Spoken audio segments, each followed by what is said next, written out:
ڈالیں گے عالمی منظرنامے پر۔ مغربی افریقی ملک سینیگال کے ہسپتال میں آگ لگنے سے 11 نوزائیدہ بچے دم توڑ گئے۔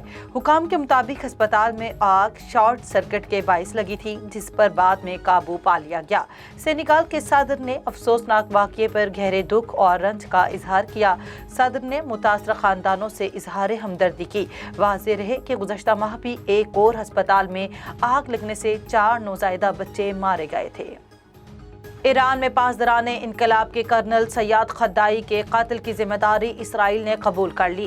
امریکی اخبار نیو یارک ٹائمز کی رپورٹ کے مطابق اسرائیل نے امریکہ کو بتایا ہے کہ کرنل سیاد خدائی کا قتل اسرائیل نے کروایا ہے۔ ایک انٹیلیجنس عہدیدار کی بریفنگ میں اسرائیل نے امریکی حکام کو مطلع کیا کہ کرنل خدائی کے قتل کے پیچھے اس کا ہاتھ تھا۔ نام نہ بتانے کی شرط پر ذرائع نے نیو یارک ٹائمز کو بتایا کہ قتل کا مقصد ایرانی پاسداران انقلاب کے قدس فورس کی خفیہ گروپ کی کارروائیوں کو روکنے کے لیے انتباہ کرنا تھا۔ ایرانی میڈیا کے مطابق کرنل خدائی ایران پاسداران انقلاب کی قدس فورس کے رکن تھے۔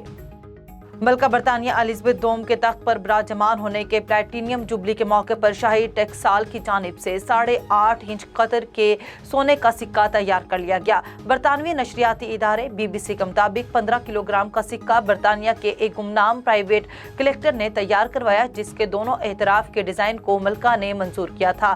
رپورٹس کے مطابق اس سونے کے سکے کی تیاری میں 400 گھنٹے لگے، جبکہ اس کی قیمت 15,000 پاؤنڈز یعنی 38 لاکھ روپے سے زائد بنتی ہے۔